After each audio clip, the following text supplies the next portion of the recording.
ધોરણ 12 વિષય સમાજશાસ્ત્ર પ્રકરણ 1 ભારતનું વસ્તી વૈવિધ્ય અને રાષ્ટ્રીય એકતા. તો તેમાં આજે આપણે દેખવાના છે ભારતમાં કઈ કઈ વિવિધતા જોવા મળે છે, બરાબર. ભારતમાં કઈ વસ્તુ આપણને અલગ અલગ જોવા મળે છે અને તે અલગ અલગ જોવા મળે છે તો એ લોકો સાથે રહે છે અને એમાં શું વસ્તુઓ છે તે ભારતમાં લોકોની રહેણીકરણી છે, જીવનશૈલી છે, પહેરવેશ, આર્થિક પ્રવૃત્તિઓ છે, રિવાજો, ઉત્સવો, તહેવારો, ભાષા, તીર્થધામ વગેરે અનેક પ્રકારનું સાંસ્કૃતિક વૈવિધ્ય જોવા મળે છે. રહેણીકરણી મતલબ કોઈક અલગ એરિયામાં રહે છે, કોઈક બીજા અલગ એરિયામાં રહે છે. એ રહેણીકરણીમાં કોઈક ઝૂંપડું બાંધીને રહે છે, કોઈ બંગલો બાંધીને રહે છે. કોઈને ઝૂંપડામાં પણ આનંદનો અહેસાસ થાય છે, કોઈને બંગલામાં બી થાય છે ને કોઈને થતોય નથી, બરાબર. જીવનશૈલી, લાઇફસ્ટાઈલ શું છે તેમની, પહેરવેશ, કપડાં કેવા પહેરે છે. સ્ત્રીઓના કપડાં અલગ હોય છે, પુરુષોના કપડાં અલગ હોય છે, હે ને. ઉત્તરમાં જાઓ તો એ કપડાં અલગ હોય છે, નીચે તમે દક્ષિણમાં જાઓ ત્યાં ધોતિયા ને બધા પહેરતા હોય છે પુરુષો, બરાબર. ઉપર અલગ કંઈક હોય છે. મુંબઈ બાજુ જાઓ, મુંબઈ દિલ્હી બાજુ, ત્યાં લોકો એકદમ મોડર્ન કપડાં પહેરતા હોય છે. આર્થિક પ્રવૃત્તિ છે, જેમ કે ભારતમાં મોટાભાગની લોકોની હું વાત કરું, આર્થિક પ્રવૃત્તિ ખેતી છે લગભગ, હે ને. 68-67% હું વાત કરું તો લોકો મોટાભાગે ખેતી લગતી પ્રવૃત્તિ સાથે જોડાયેલા હોય છે. પશુપાલન છે, ખેતી છે. આર્થિક પ્રવૃત્તિ મતલબ મોટાભાગે અલગ હોય છે. કોઈ ખેતીથી પૈસા કમાય છે, કોઈ નોકરી કરીને પૈસા કમાય છે, જ્યારે કોઈ બિઝનેસ પોતાનો ધંધો કરીને પૈસા કમાય છે. તેવી રીતે રિવાજો બી બધાના અલગ અલગ હોય છે. ઉત્સવો, તહેવાર બધાના અલગ અલગ હોય છે. ભાષા, હે ને, તમિલ, તેલુગુ, કન્નડ, મલયાલમ, ઓડિશા મતલબ ઉડિયા છે, હિન્દી, મરાઠી, બંગાળી, કન્નડ, બીજી ઘણી બધી. તીર્થધામ બી અલગ અલગ હોય છે વગેરે અનેક પ્રકારનું સાંસ્કૃતિક વૈવિધ્ય જોવા મળે છે. ભારતમાં વય જૂથ એટલે ઉંમરના જૂથો, ગયડા છે, વૃદ્ધ છે મતલબ વૃદ્ધ છે, પછી મધ્યમ કક્ષાના મતલબ જે યુવાન છે, પછી વાત કરીએ તો કે બાળકો છે. લિંગ પ્રમાણ, સ્ત્રી પુરુષ જાતિ પ્રમાણની વાત કરી છે. ગ્રામીણ અને શહેરી વસ્તી પ્રમાણ, સાક્ષરતા એટલે કે કેટલું ભણેલા છે તે. ધાર્મિક જૂથો કેવા છે, ભાષાકીય જૂથો, ભાષાને લગતા એ પાછા જૂથો હોય. જાતિ પ્રમાણ એટલે જાતિ છે, જેમ કે SC ST. SCને કહેવાય અનુસૂચિત જાતિ, એને અનુસૂચિત જાતિ આવે એને SCનું ફૂલ ફોર્મ છે શિડ્યુલ કાસ્ટ. Schedule cast. જ્યારે STનું ફૂલ ફોર્મ છે ST schedule tribe. Schedule tribe, okay. અને અન્ય પછાત વર્ગો એટલે OBC.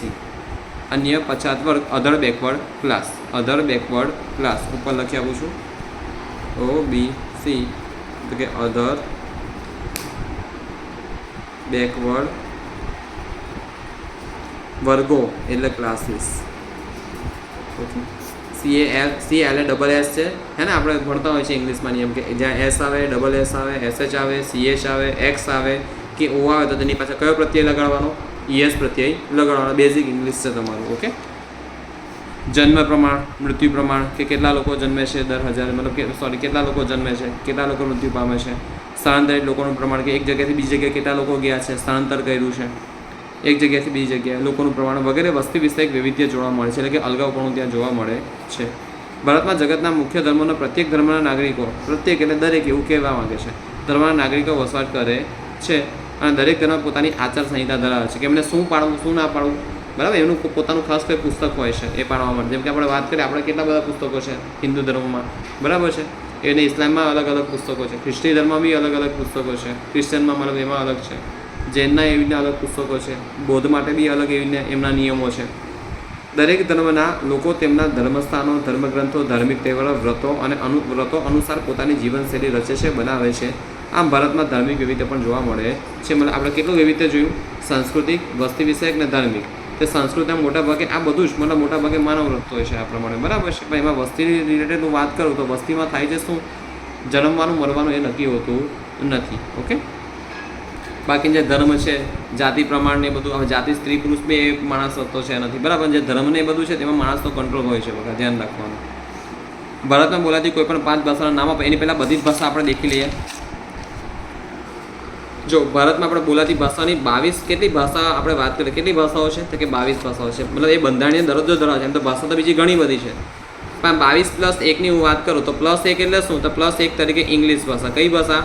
ઇંગ્લિશ ભાષા. આ બંધારણની કઈ અનુસૂચિમાં આવે આ દરજ્જો આપ્યો છે તો કે 8મી અનુસૂચિમાં. આ બધું તમારે સમાજશાસ્ત્રમાં એટલું બધું કામનું નહીં, પણ કોઈ પરીક્ષા આપતા હોય ને તેને કામ લાગે કે બંધારણની 8મી અનુસૂચિમાં બંધારણીય જે દરજ્જો છે ભાષાઓને તે 22 ભાષાઓ આમને દરજ્જો આપ્યો છે. તેમાંની એક અલગથી ભાષા છે ઇંગ્લિશ.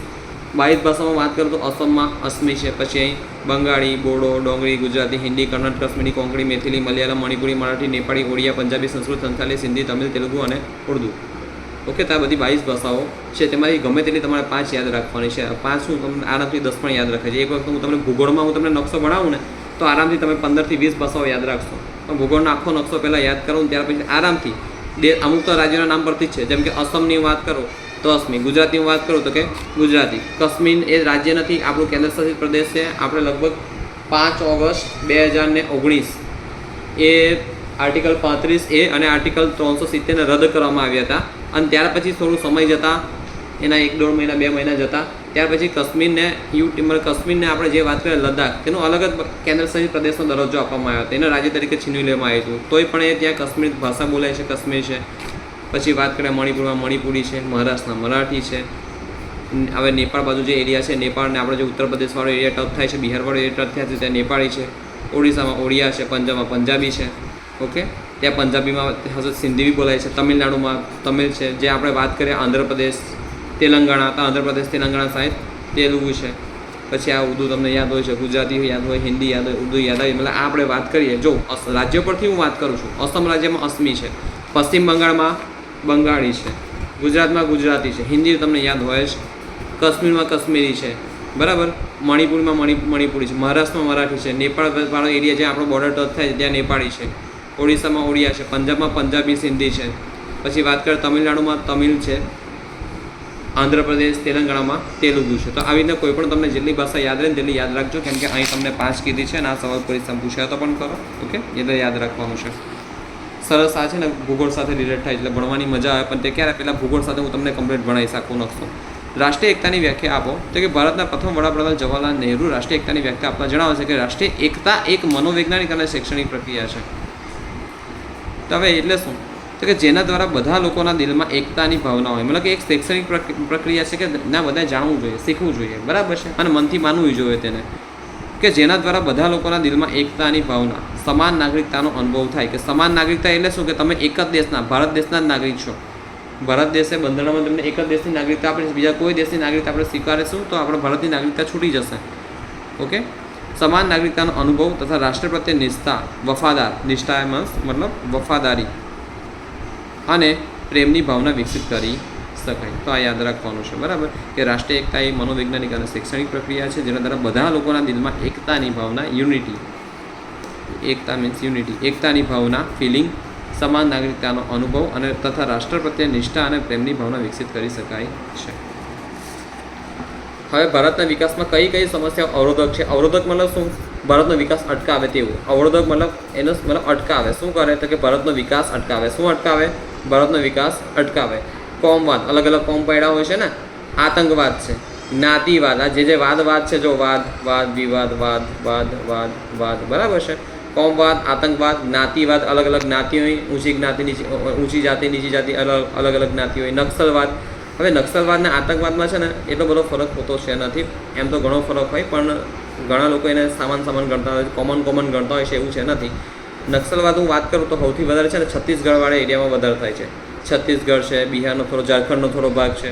કેમ એવું થાય છે? કેમ કે તે લોકોનો છે ને સિમ્પલ ભાષામાં પોતાની જમીન પ્રત્યે વધારે લગાવ હોય, દરેકને હોય જ છે, પણ તે લોકો પોતાની જાતે પોતાના હકો માટે લડતા હોય છે. અને હકો માટે લડતા એ લોકો એટલા ઉગ્ર બની જતા હોય છે કે કોઈ પણ કાયદા કે કશાનું ભાન રાખતા નથી. મતલબ કશું દેખતા છે નથી. ના, એવું કરે છે નક્કી કે ના પેલો પોલીસવાળો મને હેરાન કરે તો પોલીસવાળાને એ લોકો પતાવી દે છે. મતલબ કે સિમ્પલ ભાષામાં પોલીસવાળાને પણ નથી છોડતા, આર્મીવાળાને પણ એ લોકો બહુ હેરાન કરે છે. મતલબ બહુ રીતે સિમ્પલ ભાષામાં કહેવાય ને કે આર્મીવાળા કેટલાય ત્યાં પોતાનું જીવન બલિદાન કરી દીધું હોય છે, કેટલાય ત્યાં શહીદ થઈ ગયા હોય છે આ લોકો સમય લડતા. અને ખરેખર કંઈ આતંકવાદ નથી એક પ્રકારનો, પણ છે એના જેવું જ છે. અને તે લોકો ત્યાં જે વિકાસ થતો હોય તેને અટકાવે છે.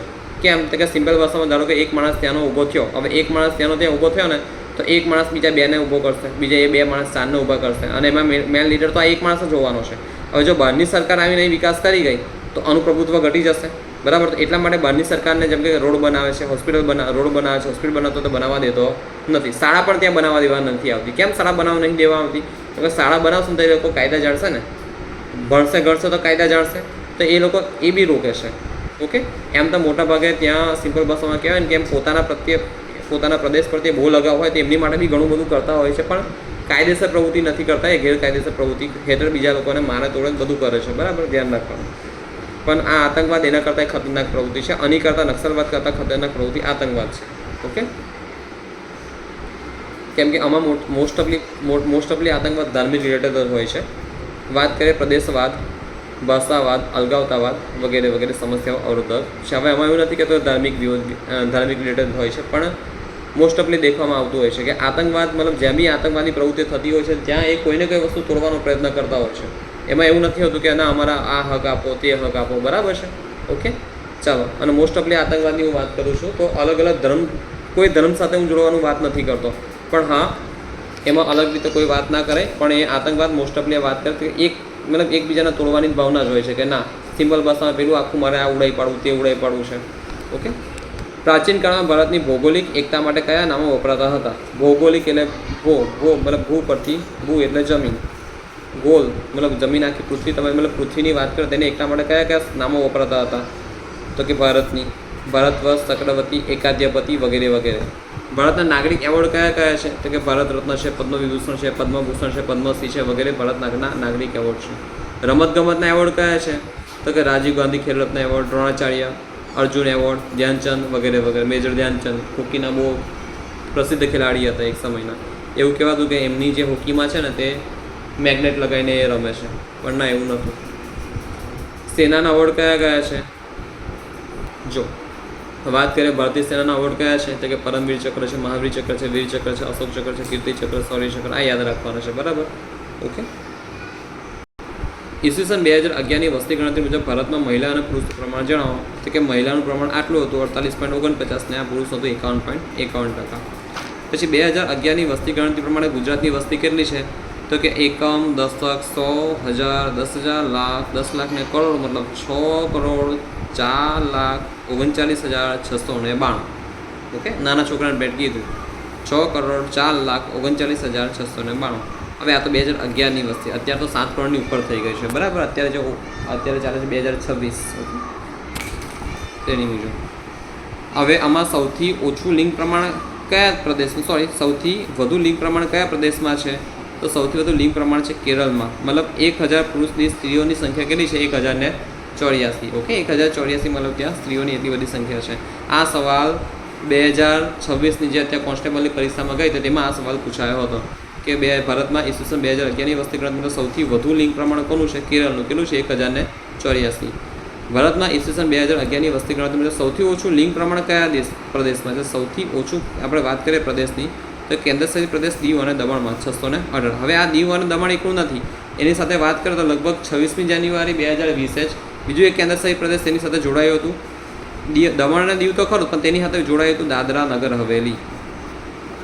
અને દાદરા નગર હવેલી આ થોડું ભૂગોળ બી હાથે ભણાવતો જાઉં છું, બરાબર. દાદરા નગર હવેલી મતલબ કે એક તો દીવ અને દમણ અને બીજું છે દાદરા નગર હવેલી. બંને થઈને બે નહીં થયા, પણ બંને થઈને એક જ કેન્દ્રશાસિત પ્રદેશ બન્યું, બરાબર છે. મતલબ એક જ એને નામ અપાયું.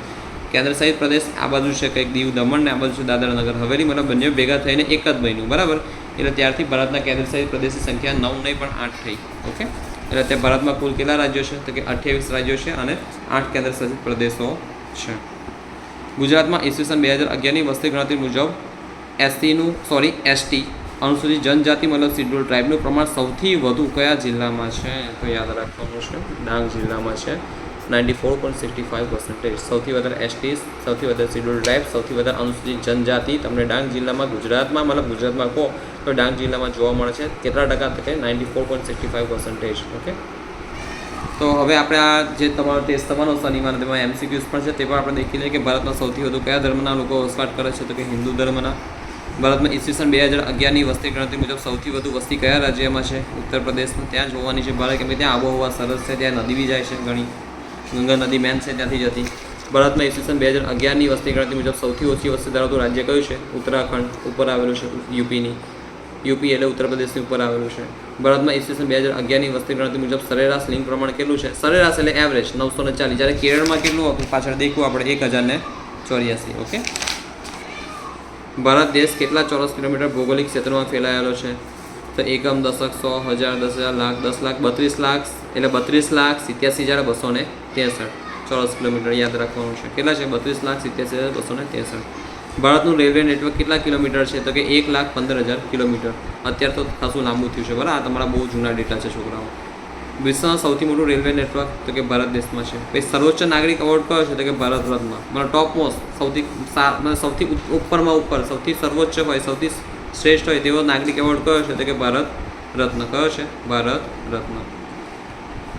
તો આ સિમ્પલ ભાષામાં આજે આટલું કરાયું, 15 મિનિટમાં કમ્પ્લીટ યાદ રાખજો. અને આમાં આ ખાસ યાદ રાખજો, અલગ અલગ રીતે આપણે દેખેલું છે કે ભારતના વિકાસમાં કઈ કઈ સમસ્યાઓ અવરોધ છે, અને તમે એ સમસ્યાનો તમે આગળ જઈને તમે એમાં ફાળો ના ભજવો. મતલબ તમે એવું કોઈ કામ ના કરતા કે જેના કારણે કોમવાદ થાય, જ્ઞાતિવાદ થાય, આતંકવાદ થાય, નક્સલવાદ થાય. હું ફરીથી કહું છું, હું આ બધા રિલેટેડ કોઈ ધર્મ સાથે જોડવા નથી માગતો, પણ અમુક માણસની માનસિકતાના જોડવા માગું છું કે તે માણસ શું કરતા હોય છે કે બીજાને હાનિ પહોંચાડતા હોય છે. ઓકે, કોઈ ધર્મ સાથે કંઈ જોડતો છે નથી. અમે તો યાદ રાખજો અહીંયા આગળ. અને આપણે આ નાગરિક એવોર્ડ છે, રમતગમતના છે, ભારતીય સેનાના એવોર્ડ છે, તો આ યાદ રાખવાનો છે. બરાબર, સમજવા જેવું કંઈક છે નથી. ઓકે, તો ક્લાસ પૂરો થાય છે.